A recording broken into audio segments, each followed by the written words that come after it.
Hey guys, welcome to another episode of Wisdom and Wealth. I got a really good guy here today. I'm excited for Marty Bryan here out of Argyle, Texas, or Bartonville, Texas. He is owning the world right now in our local neighborhoods, and just an amazing guy. And so I'm excited to share his story and to talk with you today. So thanks for coming on. Cory, thank you for having me. Honored to be sitting across the table from you and admire what you do and admire your grit and determination. Playing in the NFL is amazing. That's so cool. But again, thanks for having me. Heck yeah. No, thank you. It's great. Well, I wanted to jump right in. Man, we were talking a minute ago. If you could give us like a recap where you're at in your life. Obviously, you're like awesome husband, dad, right? And like where have you come up to this point? And then we'll get into like what Marty B's is and really what like the experience you're delivering.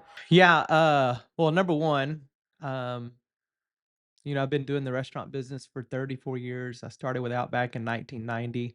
I was there kind of through their heyday. And in '03, I joined Cotton Patch and started with them. And then their goal was to grow and expand restaurants, which had kind of been my background at Outback. And then I started, we had 13 restaurants, helped them grow to 45.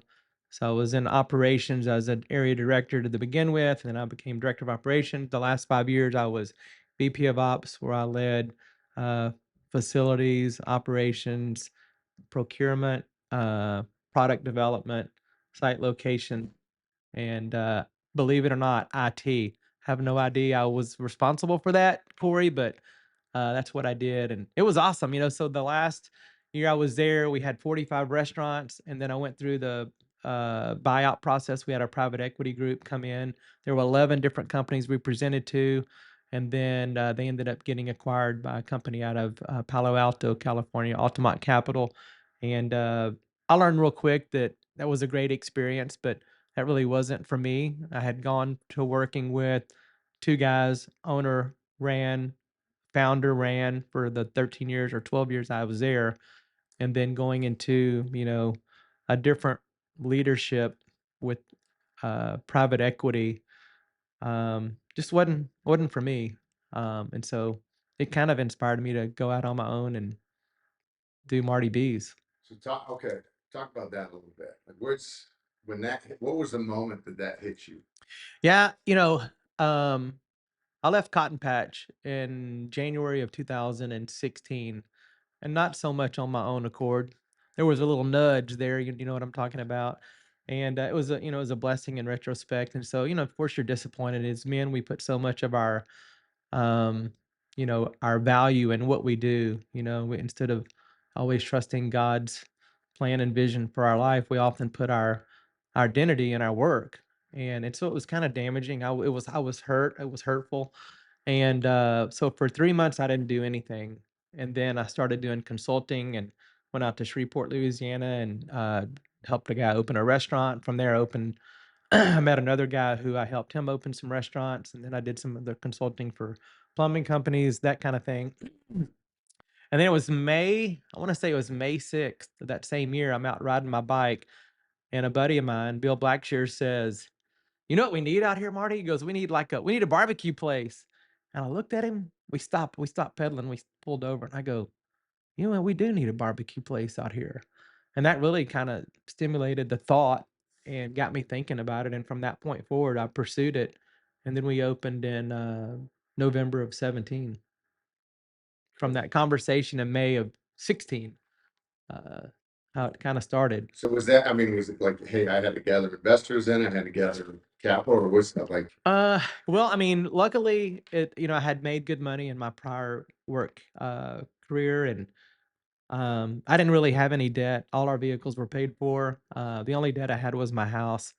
And so when I built Marty B's, I didn't have any investors. I did it all on my own, and uh, which ended up being a pretty tall order. Because when you think about an idea like a place like Marty B's, where it's a massive place. Um, you know, if I knew now what I knew, if I knew now uh, what it was going to take to be able to do it, I don't know that I would have had the same mindset to get it done because it was so challenging. And the challenging part was just the money, so I recognized really early on that it was gonna require a lot more than I thought it was gonna require. So we mortgaged all my cars, anything of value I sold. Uh, I mortgaged the ranch. I had a ranch down in Central Texas. I mortgaged that. And then once we had mortgaged and liquidated all the cash that I had, I was still short. And so then I was asking friends for money, it's like a short-term loan. And then I discovered that these credit card companies kept sending me these things in the mail, 0% for 6 months, 0% for 12 months. And so I ended up taking out as many of those as I possibly could until my social security number expired with how much they would loan me. And then I discovered my wife had a social security number. I'm like, now we're on to something. And so we got her to call at Bank of America, American Express, and they ended up. I remember one day I had my wife Roxanne call Bank of America, and I said, just try to get 10,000. And she goes, they're starting at 17. I go, well, try to get 20, right? And so they ended up giving us 20 grand. And then I got like 25 grand from American Express. And and so this was just money we needed not only to live on, but just to meet our financial obligations every month and to continue to put money into the restaurant. And then, one of the most pivotal moments was when I got too close to opening, and then the bank called and told me they weren't going to approve my 7A loan, which is all my equipment loan and that. And that put me in kind of a pickle because I didn't really have, I had to ask everybody I knew at the time, and we had a group of friends, but I don't have the network that I have today. Back then when you're starting out and there's not a lot of banks lining up to loan you money on a big investment like a restaurant. And so Benny Keith, our food provider, uh, I called their general manager, Doug Swick, and I know he could tell that like the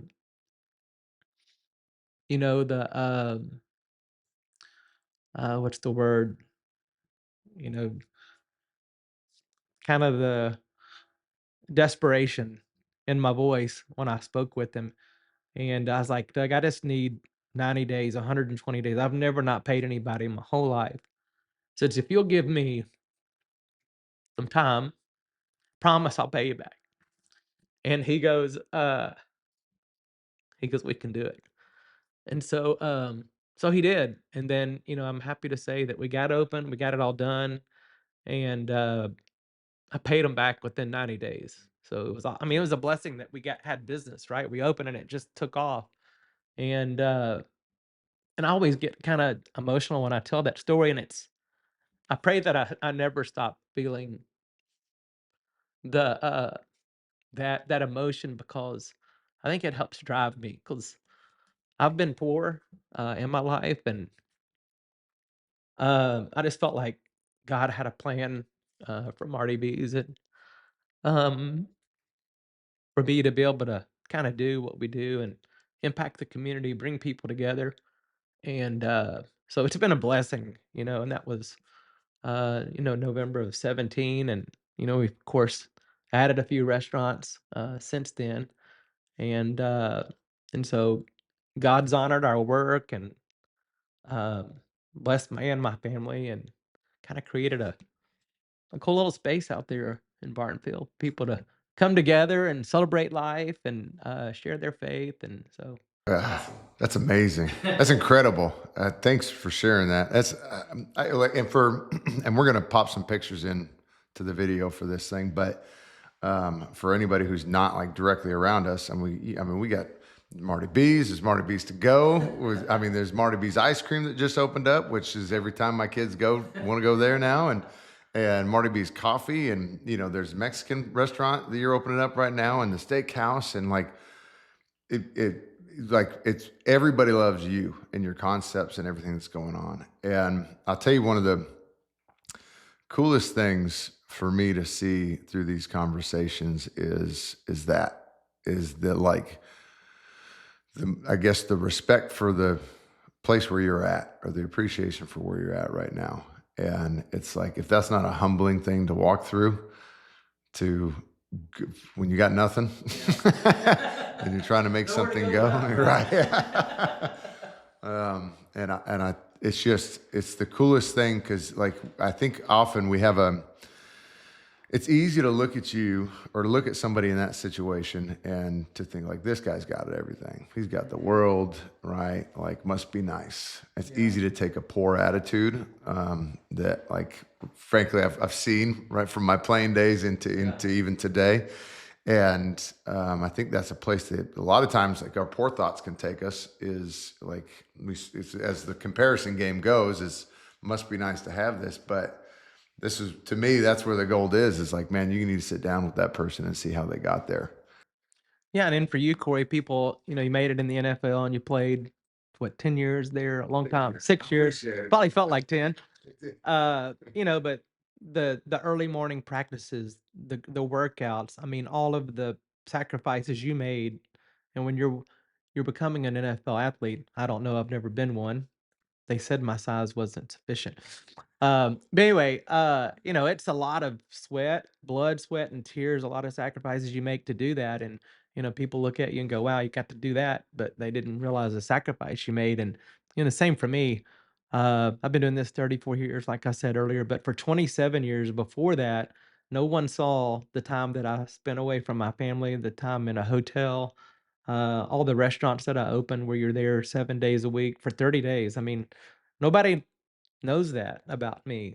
All those things that I did and all the sacrifices I made, making other people money, but also being paid to learn. So all those years I have zero regrets because I got an opportunity to work with some amazing people and learn a lot about what it takes to run an amazing business. And most of my learning really not only came from what to do, but really it came from what not to do. And I always find that's an invaluable lesson is you sometimes learn the most from people modeling things that you don't really think is working or hasn't worked and they keep doing it. And so I felt like I had a huge advantage because of all those years going into Marty B's. I had a super clear picture of what I wanted it to be, totally clear on vision. There was no confusion. And there's still no confusion of what it is we're trying to accomplish. And what we're trying to accomplish is we want to create a place for people to come together, celebrate their life, have a great meal, right? I said earlier, one of the most powerful things we get to do is share a meal with someone we care about across the table like we're doing here. And Christ went to die on the cross for all of our sins. And the last thing he did is he shared a meal with the disciples. And so that's powerful. And so, it's just a great way to connect people, and so we have all these varieties of ways in which people can come and celebrate their life with all the restaurants you mentioned. We just opened Branded Bowls, last week, and it's incredible. Cactus Canyon opens, in a couple of months. We got the wedding venue kicking off next month, and that's gonna be a special place, and so all the places that I've created have really been designed for people to come together, connect with their friends and family, and celebrate life. I say it all the time. And so we're intentional about that, and we're intentional about it by, who we hire. Who we hire is a big part of what we do. And so at the end of the day, there's only one of me. And so the best way for me to carry out vision and carry out culture is to hire people that represent a lot of the same values that we have. And so when we hire people, we're very clear up front that we're a conservative Christian based company. And we want people to know that in the beginning because if there's things that they don't align with, we want to kind of solve that early. And then I always say, if we're going to teach an animal to climb a tree, do we train a horse or hire a squirrel? Well, squirrels are naturally gifted at climbing trees. And so when we think about hospitality, not everybody's gifted at hospitality. And so we want to have people on our team that, have a genuine smile, a genuine desire to serve, and that we want them to have a little pep in their two step too, right? We want them to be quick but not hurry, as John Wooden would say. And so that's at the end of the day kind of what we're looking to do. And then we want to be good examples as a leaders, and then be good examples in our community. And I say a lot, we teach the Bible at Marty B's, but not in what we say. Yeah. It's what we do, and it's really how we engage our team. It's how we engage our employees and our customers. And so we hope the way we model that behavior and deliver hospitality speaks more about our faith than anything we say, and we're not, not preaching to kids. We're not doing that. We're just trying to model behavior that represents our faith. And hey, we're not perfect. We're gonna fall short. I screw up all the time. In fact, Corey, I screwed up about 6 weeks ago, and I woke up on a Sunday morning and I felt all I did was apologize. All I did was apologize. I had a girl that worked for me, and we had a customer come in, and like a high profile customer, and we wanted to really make sure we took good care of him. And and unfortunately, we just kind of didn't do, in my view, as good of a job as we should have providing service. And I verbally said some things I shouldn't have said to her in the dining room, like in front of all the customers. And I got let my emotions get the best of me, right? Because I care so much. And sometimes when you care a lot, you can get emotional and then do stupid things and say stupid things. And in this case, I did that. And then I had a customer that overheard it, emailed me, and I was like, that was very convicting. I was like, you're right. Yeah. I did. Everything you just said, I did, Yeah. and I own it. And I ended up, apologizing to the girl, and she forgave me, which was awesome. And then that same morning, it's Mother's Day, and we're driving to church. We're pulling into the parking lot. Your wife ever tell you how to drive? Yeah, every time. Okay, so my Here, and I'm like, so okay. my wife was trying to tell me how to drive, right? Before Siri, there was Roxanne. Yeah. I could drive blindfolded with Roxanne telling me how to drive. But anyway, and I had my mother-in-law and her boyfriend were with us, and she kept telling me how to, and I kind of got frustrated, and I said something. I don't even remember. I think I told her to shut up. And and then I dropped him off and going to church. I'm like, oh great. I'm going into church. I just said this to my wife. I just said this to the other girl. And so we got out of service and got in the car. And before I started the vehicle, I was like, you know what? I apologize. Yeah. And I told her I owned it, and she forgave me again. But that's just the way life is. I try to do the best you can, and you just fall short sometimes. But I've been convicted by those two things, and so it's kind of created a higher level of awareness for me to really be thoughtful about, number one, my emotions, Yeah. and number two, just try to edify folks and people in a way that doesn't, compromise the relationship, Yeah. right? And I think it was Maya Angelou that said, "People don't often remember what you say, but they always remember how you made them feel." So, you know, it is what it is, and I just do the best I can, and it's gonna happen. Great. I'm human too, Corey. You're human. It's part of it. I love It's part of the process. We're just trying to grow. In our meeting, our manager meeting that same week, again, I verbalized those two situations, and again asked for their forgiveness. And I just said, "Hey, listen. Here's the deal. It's easy for people who aren't in the game to not make a mistake." Yeah. And I said, "I'm never going to criticize you for screwing up, because if you're screwing up, that means you're taking action. You're moving the ball forward. You're making progress. I think we got to learn from it. We got to be humble in our mistakes, but you're going to screw up, Yeah. and that's okay." And I wanted to model that to them, to say, "Hey, Marty screws up too. I screw up a lot. Yeah. I've screwed up so much. That's how come I know a lot of things, because I've screwed them up so many times too, Corey." So anyway, that's kind of how we. Well, I like it. I mean, what that demonstrates to me is there's a level of conviction and commitment there also, right? Is I think what a lot of people get lost in today is it's so easy to let go of something, right? A marriage, a relationship, a business, or anything off of one negative moment. And I think that's one thing where I get emotional a lot of times too, is like we might have had something with a friendship, or that friendship is dying, or I made something stupid. I've done that, right? Where I did something real dumb, like just trying to help, and it did not help at all. And I had a moment like that too with some friends who were struggling in their marriage, and trying to help my buddy out, get to the bottom of some information, and ended up ticking off the wife in the process, and you know, she wanted to shun me, but that friendship for my wife and I had brought so much good, like our invite to church changed everything, vision for our life, that I was like, look, there's too much to this friendship that is not worth giving up on. And Yeah. so I'm like, so you can cuss at me, I'm like, you know, you call me names, but like, and I'm sorry for taking the wrong action. I'm not going to say sorry for taking an action, Yeah. because this is, I'd heard this long ago, but you cause more damage doing nothing than doing the wrong thing. Yeah. And so I can right, we can apologize, pivot, and move forward. But you know, if nothing's done, then that's actually a big sin nature of guys, is passivity. And like when we do nothing, worse things come from that. So I appreciate that. Okay, you have a lot. There was a lot that went into that right there. I got plenty of questions on. So you had said there's to do and then things not to do. So let's start with the negative first. Like, what's something that you were like, definitely not to do?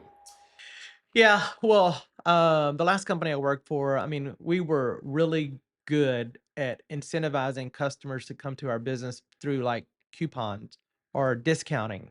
And I always thought, why are we having to discount what we do to bring people to our business? And I never liked it. And I thought, I want to do something so good that it doesn't matter what it costs.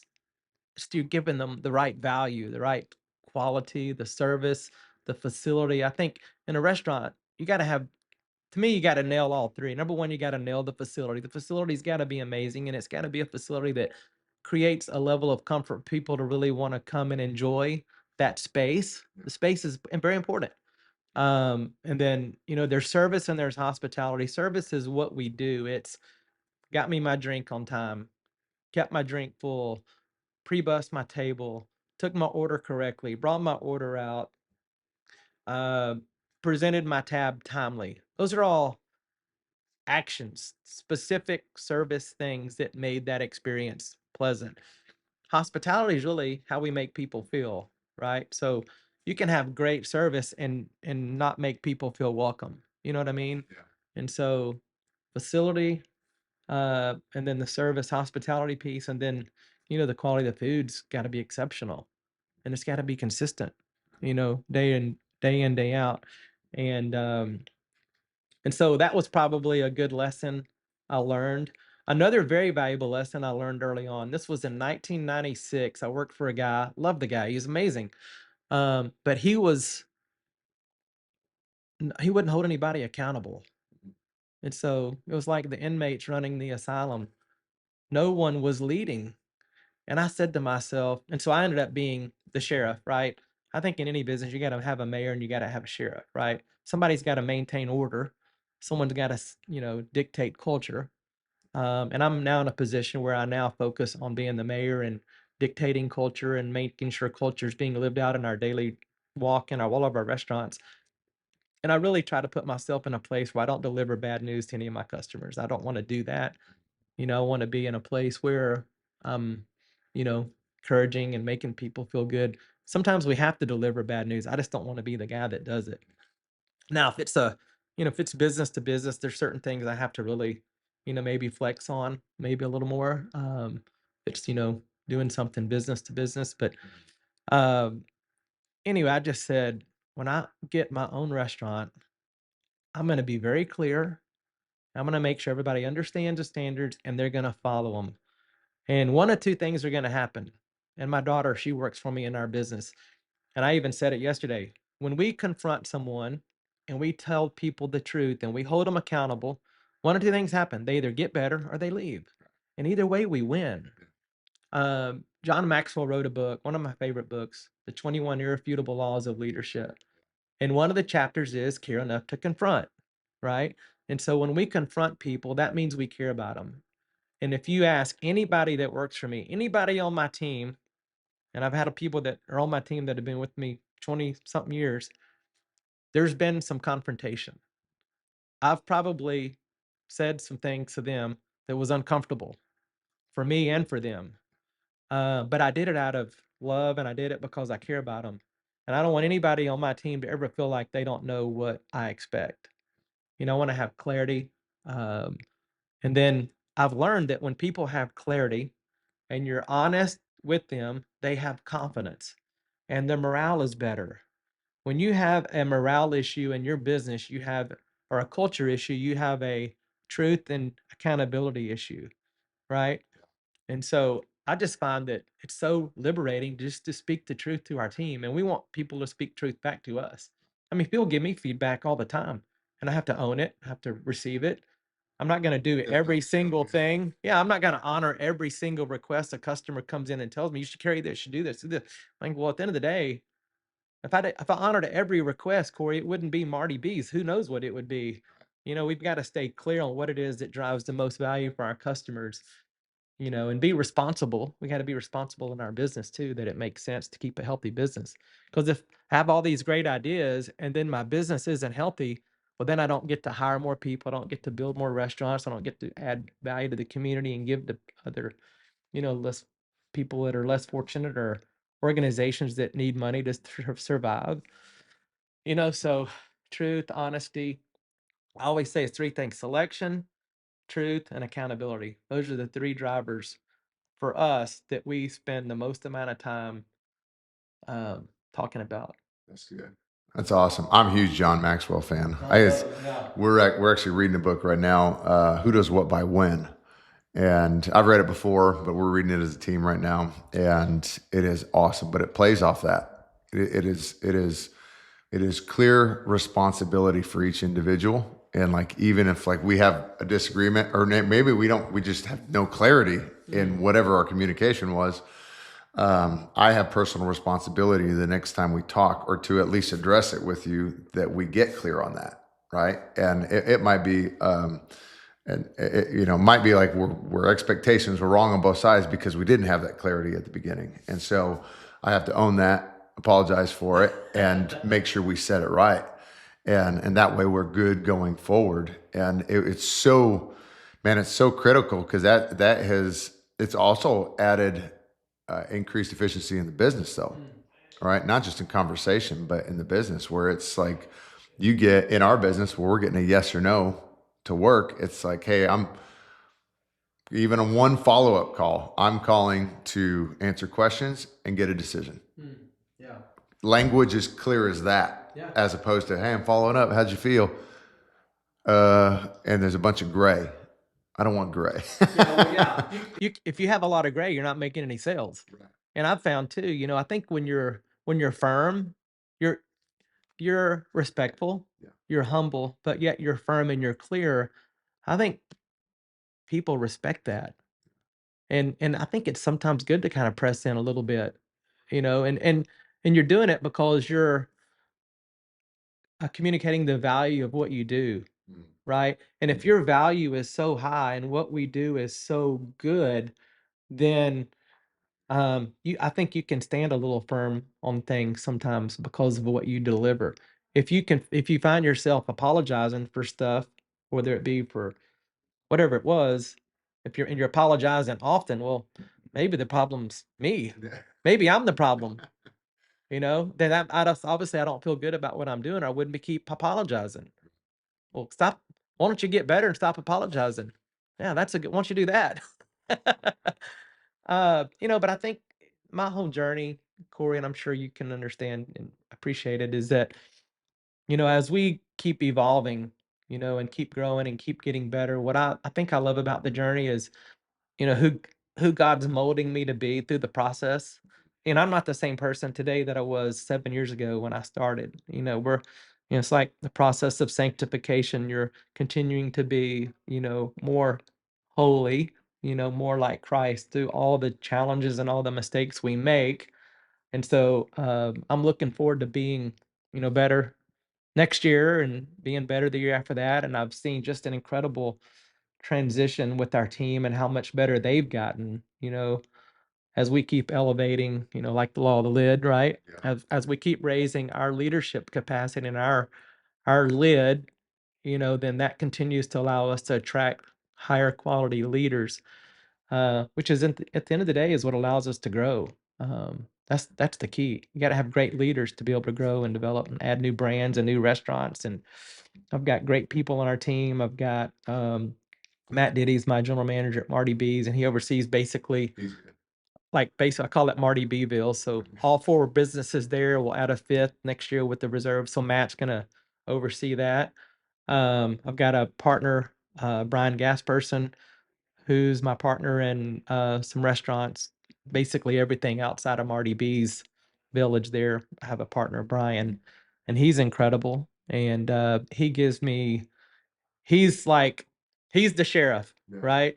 And so he's like super strong administratively. He's very gifted with people. He's a gifted communicator, and he does a lot of things for me that keeps me focused on what I'm great at. And I'm great at vision, I'm great at creativity, I'm great at facilities and culture, and he's a good just kind of an administrator, good driver. And so it's important to have people on my team that I know I can count on.